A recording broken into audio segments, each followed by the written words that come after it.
Good evening to everyone. आज हम लोग क्लास 12 के नेक्स्ट टॉपिक के साथ हैं। पिछले क्लास में हम लोगों ने पढ़ा था magnetic field, magnetic force due to a current carrying conductor. Now today we are going to find the magnetic field due to a current carrying conductor. Okay, so the topic is magnetic field due to current carrying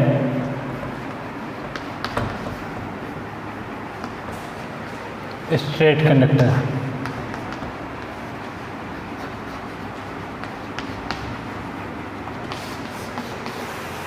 एक straight conductor के वजह से हमको magnetic field find करना है, ठीक है। So let us try to find out. First of all एक चीज़ हम लोग को पता है कि अगर कोई करंट कैरिंग एलिमेंट है तो वो करंट कैरिंग कंडक्टर अपने अराउंड मैग्नेटिक फील्ड प्रोड्यूस कर रहा है, तो that we know. So what is the direction of magnetic field due to a current carrying conductor. So अगर हम लोग देखते हैं तो इसको हम लोग इजीली फाइंड कर सकते हैं। देखते हैं, so the direction of magnetic field is given by the right hand thumb rule. The right hand thumb rule can be used to find the direction of magnetic field due to a current carrying conductor। okay? तो magnetic field हम लोग यहाँ पे find कर पा रहे हैं right hand thumb rule से। तो ये क्या बोलता है कि अगर कोई कंडक्टर है, हमको उसके थ्रू मैग्नेटिक फील्ड फाइंड करना है, तो मैग्नेटिक फील्ड कैसे फाइंड कर सकते हैं? तो अपने थंब को करंट के डायरेक्शन में रखेंगे और उस कंडक्टर को हम लोग होल्ड करने की कोशिश करेंगे। अगर मैं इस कंडक्टर को होल्ड करता हूँ, where thumb is giving the direction of electric current, in that case the curved fingers around the conductor is going to give the direction of magnetic field around the conductor. So the curved fingers around the conductor will going to give the direction of magnetic field around the conductor. Okay, so what should be the direction of magnetic field? The direction of magnetic field should be concentric circles and that should be clockwise। ये clockwise हमको magnetic field का direction मिल रहा है। But if the current is going downward, in that case I am going to hold the conductor like this। So in that case the magnetic field around the conductor is going to be clockwise।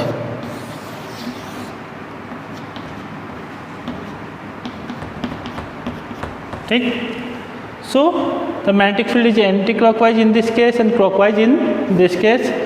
that is the magnetic field due to a current carrying conductor। that is the direction of magnetic field basically। अभी अपने को क्या find करना है? तो अभी अपने को फाइंड करना है कि मैग्नीट्यूड कितना होगा। ठीक है, मैग्नीट्यूड कितना होगा। तो उसके लिए पहले हम लोग चलते हैं बायोट-सेवर्ट लॉ पे, then we are going to find the magnitude. Okay, so let's go for the Biot Savart law.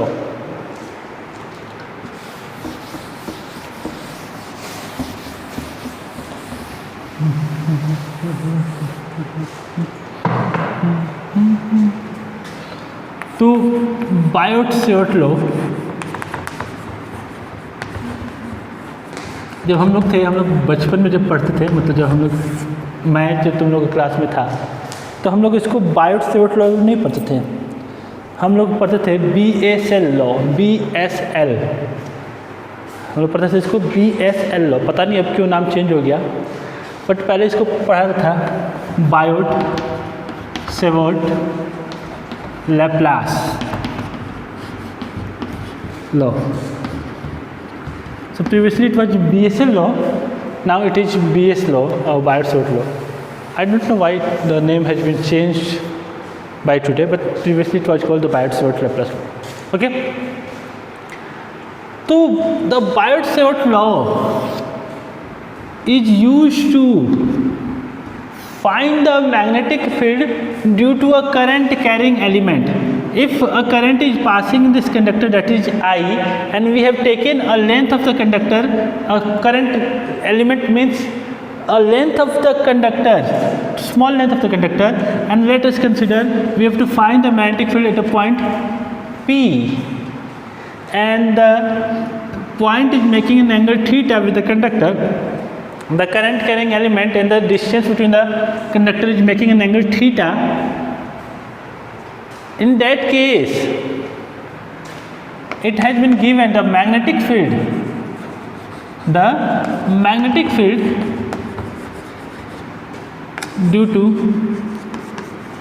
current element, the magnetic field due to current element is given by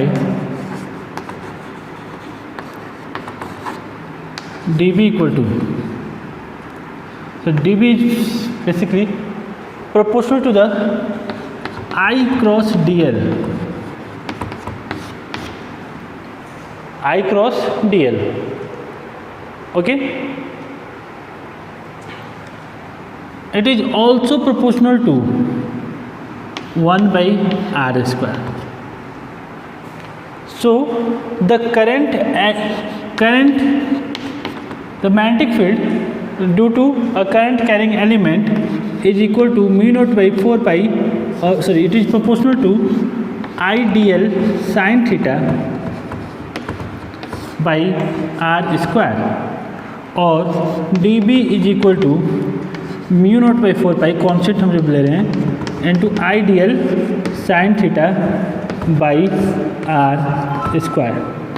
that is the magnetic field due to a current carrying element which is equal to mu naught by 4 pi I D L sine theta by R square. ठीक है, ये हमारा magnetic field हो गया current carrying element के वजह से.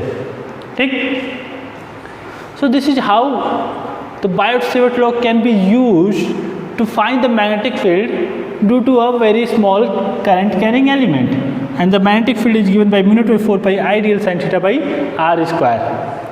Okay, now what is mu naught?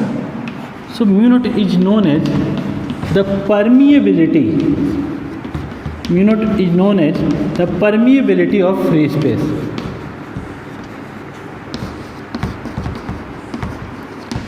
Permeability of free space. So the magnetic field due to a current carrying element is given by dB equal to mu naught by 4 pi I dl sin theta by r square. Okay, where mu naught is the permeability of free space. Okay, so this is how we can find the magnetic field. Now ये मेरा एक small element की वजह से magnetic field हो गया. That mu naught is called the permeability of free space, and it's value is, mu naught का value होता है 4 पाई इंटू 10 टू पावर -7. ठीक है, mu naught का वैल्यू होता है 4 pi into 10 to power -7. And if we are going to find the SI units, so how the SI unit can be calculated? So from there I can write dB is equal to mu naught by 4 pi into I dl sin theta by r square. So from there mu naught equal to dB into r square by I dl sin theta और 4 पाई को छोड़ देते हैं. dB का unit होता है magnetic field है tesla, distance का square and metre square, current का हो गया एम्पियर और dl का हो गया metre. So that should be equal to tesla metre per ampere. So that should be tesla metre per ampere. Okay, so this is how the Biot-Savart law can be used. The Biot-Savart law can be used to find the magnetic field due to a current carrying element.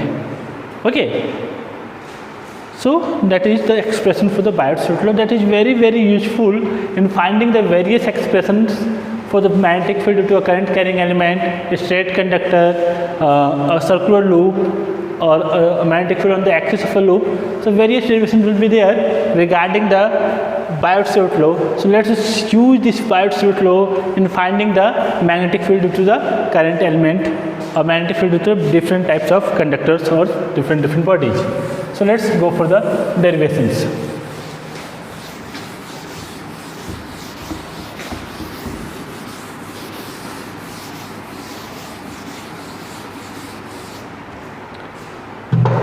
So the first application of Biot-Savart law,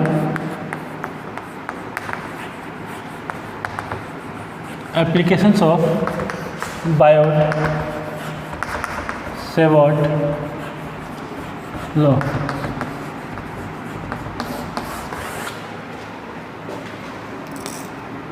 applications of Biot-Savart law. So let us start the applications of Biot-Savart law. So the first application, the magnetic field due to straight current carrying conductor.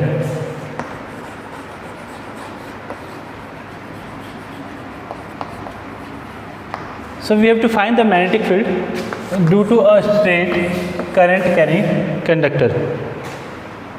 So let us try to find the expression, and for that we have to take a conductor and the current I is passing through it. Okay, we have to find the magnetic field at a given point P, and for that we have to take a current element. Let this length be dl, and we have to find the magnetic field over here. Okay, let this is making an angle of θ1 here. This is making an angle of θ1, not here, over here.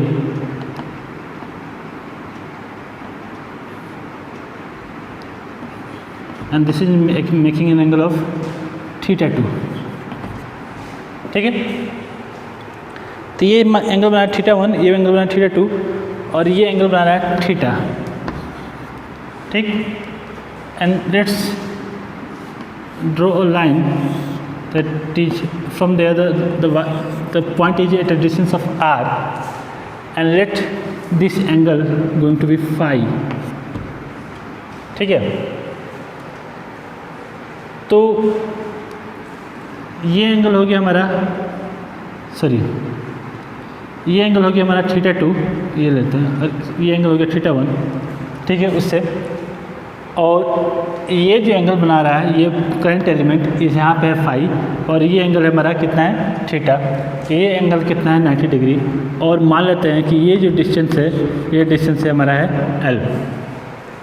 ठीक है, a current I is passing through it, the conductor is AB, the length of the element is L, okay, this is the length current element हम लोग IDL लिया है, इससे distance है R, ये distance ले ली हम लोग L, ये एंगल ले लिया हम लोग फाई, ये एंगल ले लिया है θ1, ये एंगल ले लिया है θ2. ठीक है, now we have to find an expression regarding the magnetic field due to this current carrying conductor. The direction of magnetic field is inward, that we know. Okay, so let us go for the derivation. So let us consider a conductor AB through which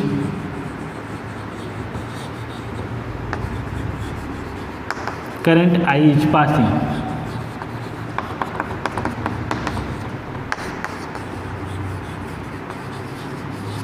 Okay, the magnetic field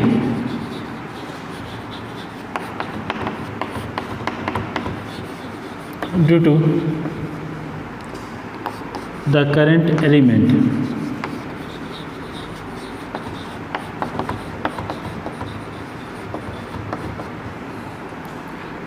IDL is given by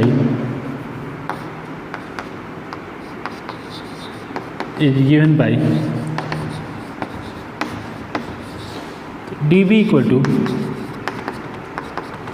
mu naught by 4 pi I dl sin theta by r square. R square means this distance. Okay, so let's name this to be इसको मैं O मान लेता हूँ, इसको मान लेता हूँ मैं M, इस डिस्टेंस को मैं मान लेता हूँ R1. So that should be equal to R1 square. तो ये मैग्नेटिक फील्ड हो गया इस स्मॉल एलिमेंट की वजह से, ठीक है। And that is equal to μ/4 I D L sine theta by R1 square. Okay, ये हमारा हो गया डी बी का value. Let's write this to be equation 1। I तो आई है, no issue. D L, we do not know the value of D L, so let's find this, let's start finding these values. So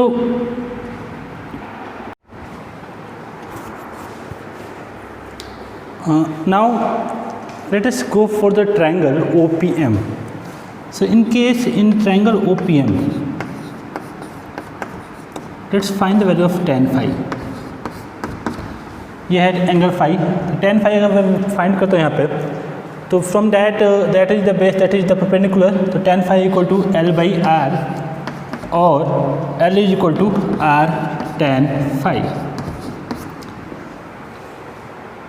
If I am going to differentiate this function with respect to the angle, so I can write dl by d phi is equal to R into tan phi, which is equal to sec square phi d phi.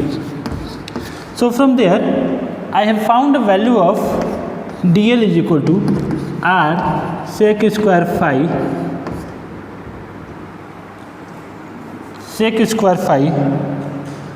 d phi. So I got the value of dl from here, and the value of dl is equal to R sec square phi d phi. Fine. So that is the value of R.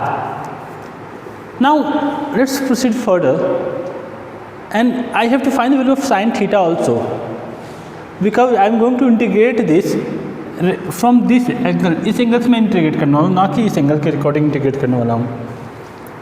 तो मैं यहाँ पे theta का value को phi में convert करना पड़ेगा। So let us write that I know that theta plus phi is equal to 90 degree. ये एंगल 90 डिग्री होगा। So from there phi is equal to 90 degree और theta equal to 90 degree minus phi. So if I going to take the value of sine theta, that should be equal to sine 90 minus phi, and that should be equal to cos phi. So from here the value of sin theta is equal to cos phi, and the value of dl is equal to R sec square phi d phi. ठीक है, तो ये मेरे को values आ गए। Now let's go further. Okay, we have to find the value of, I have find the value of dl, I have find the value of sin theta, which is equal to cos phi. Let's go for the finding the value of r. We have to find this value, मतलब ये जो r1 है इसको इसके comparison में हमको लेके आना है। So from there I can write this angle. Okay,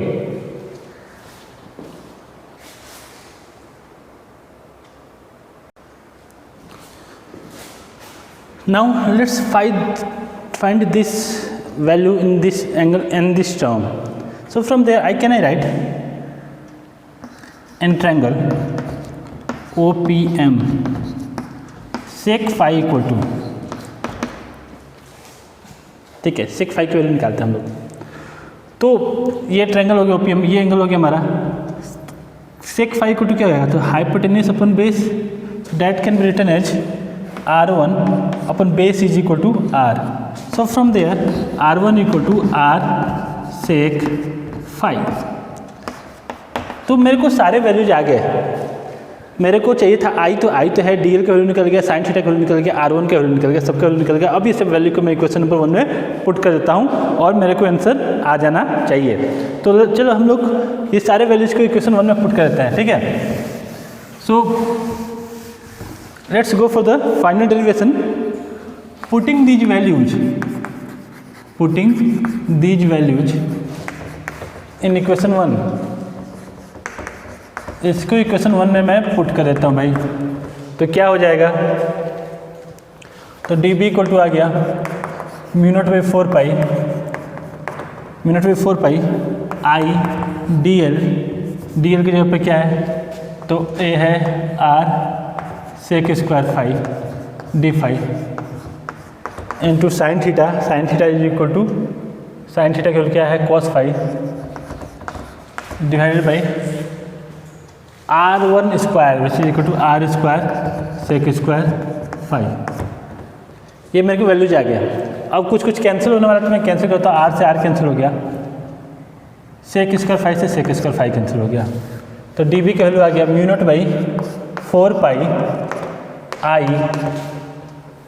cos phi D phi by R को मैं इधर ही ले लेता हूँ।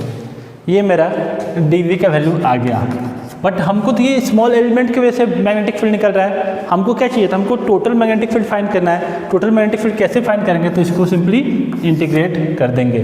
तो कहाँ से कहाँ तक, तो लोअर लिमिट क्या है, तो लोअर लिमिट है थीटा वन से क्या है, अपर लिमिट क्या है, तो थीटा 2, फिर हो जाएगा 0 से लेके b। But let's see what we are doing here. This is the angle below the x-axis and this is the angle above the x-axis. That is why I am going to write the expression as it is below the x-axis, that the angle should be minus theta 1 and that should be equal to plus theta 2. तो मैं इसको minus theta 1 से plus theta 2 तक के लिए integrate कर लेता हूँ। तो इंटीग्रेशन क्या हो जाएगा भाई, mu naught I by 4 pi R, ये तो मेरा बाहर हो गया।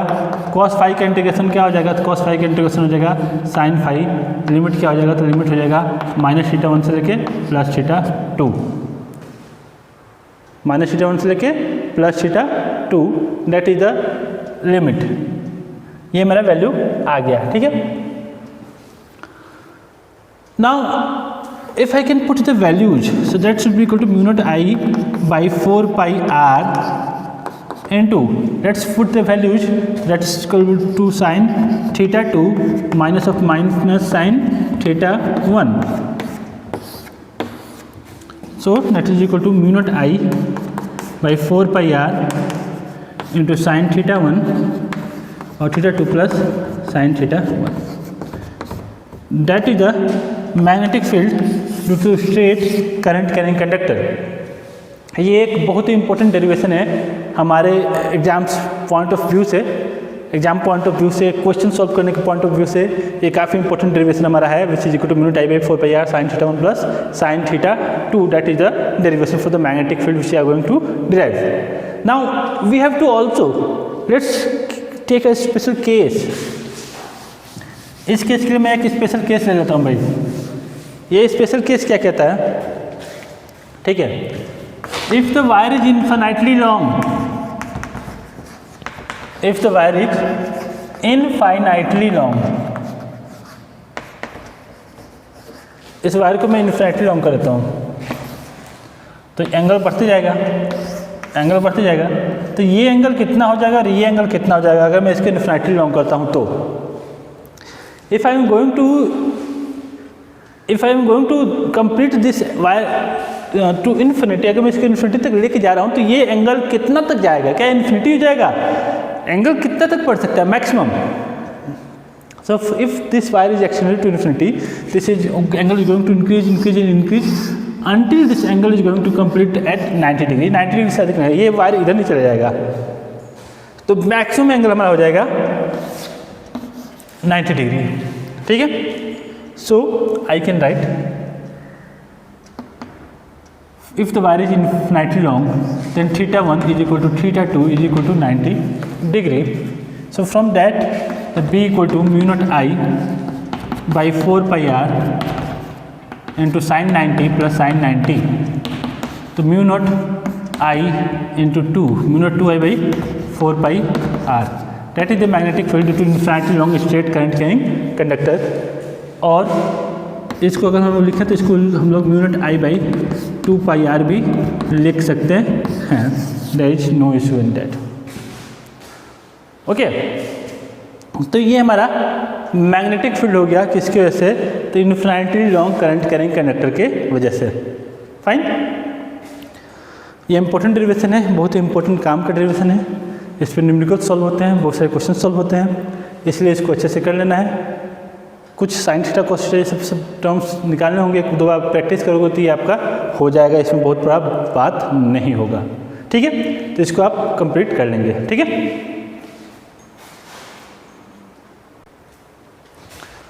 ठीक है, अब चलते हैं अपने नेक्स्ट डेरिवेशन में। एक छोटा सा डेरिवेशन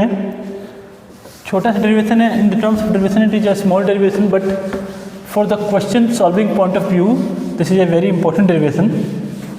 तो हम लोग उसको कर लेते हैं। I think you have already studied the direction of magnetic field. Let us first write the topic magnetic field due to current carrying circular loop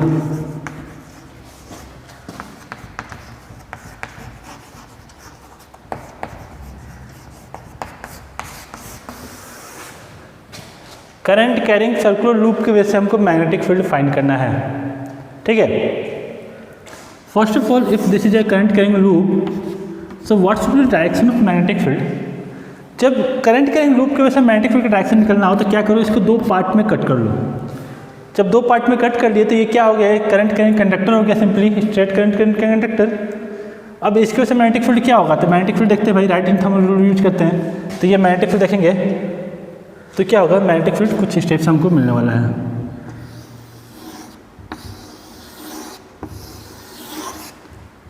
something like that.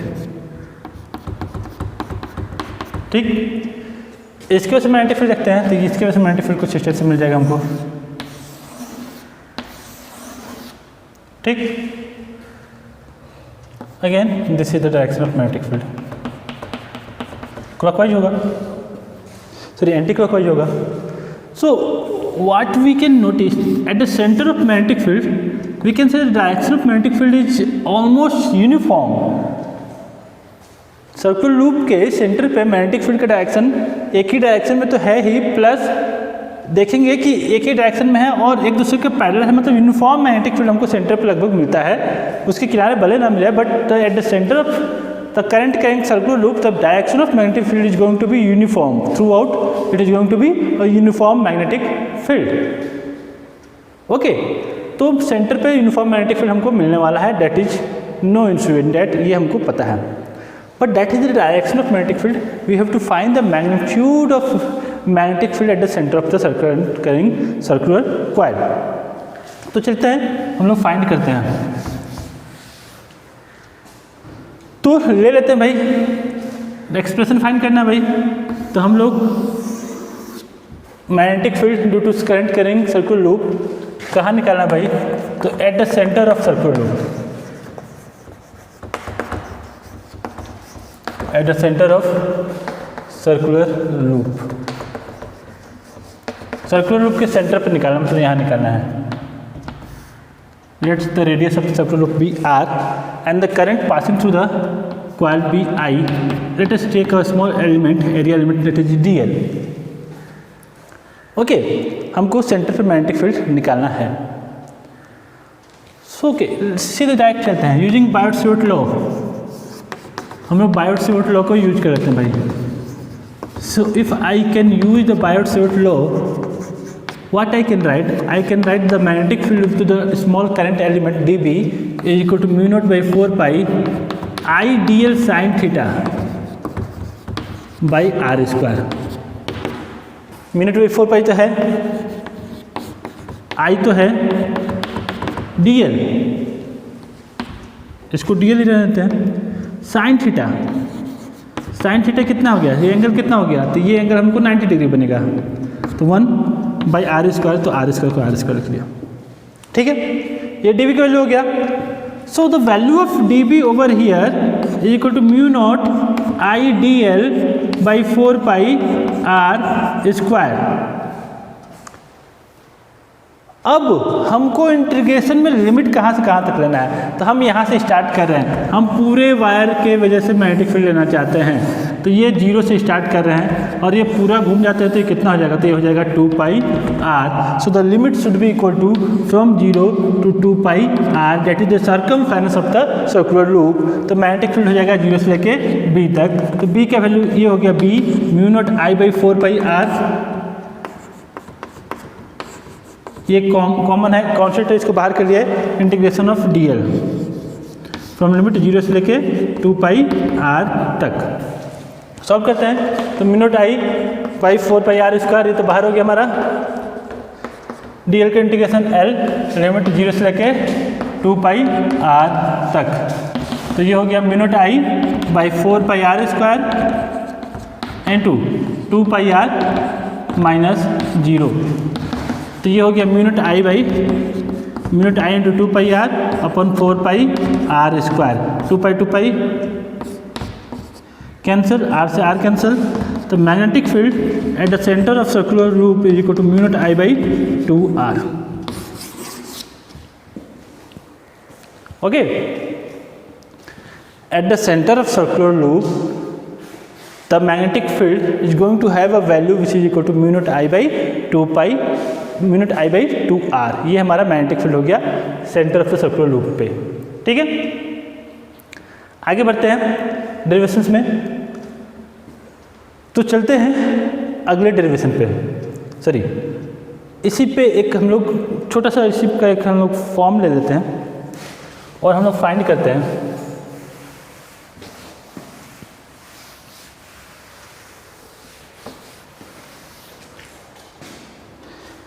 Magnetic field due to circular arc. Circular arc के वजह से हम लोग magnetic field find कर लेते हैं।